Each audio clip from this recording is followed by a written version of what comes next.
Welcome back, where we are again talking about erections.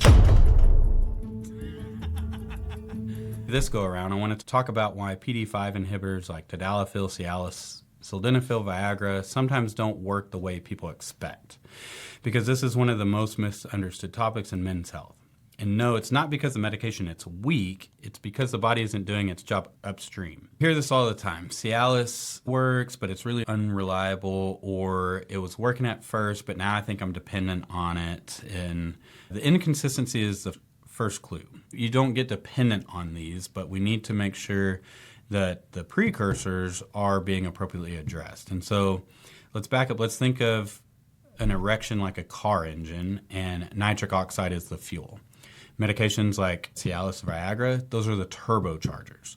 They help the engine perform better once it's already turned on and running. But a turbo does nothing if the gas tank is empty.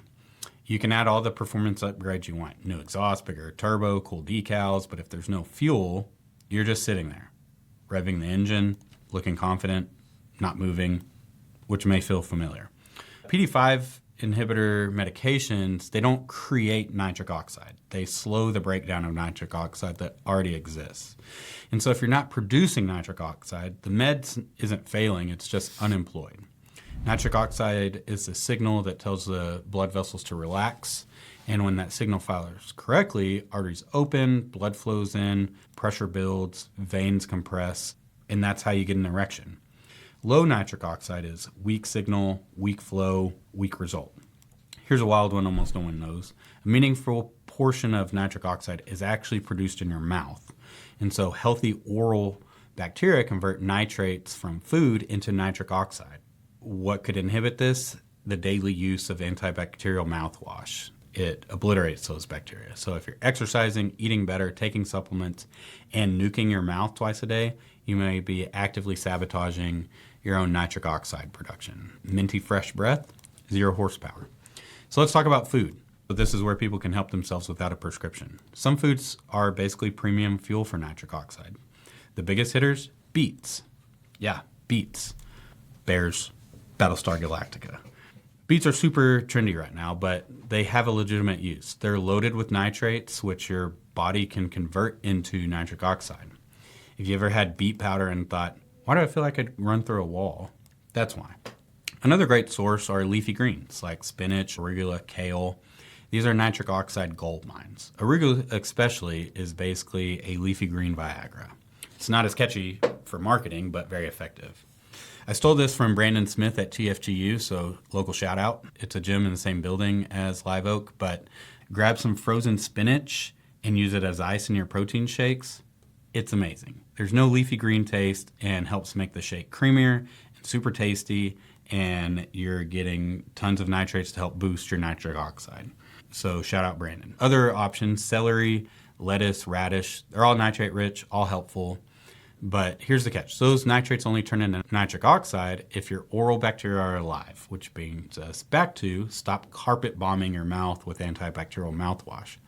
Brush your teeth, floss, but just don't sterilize the entire ecosystem.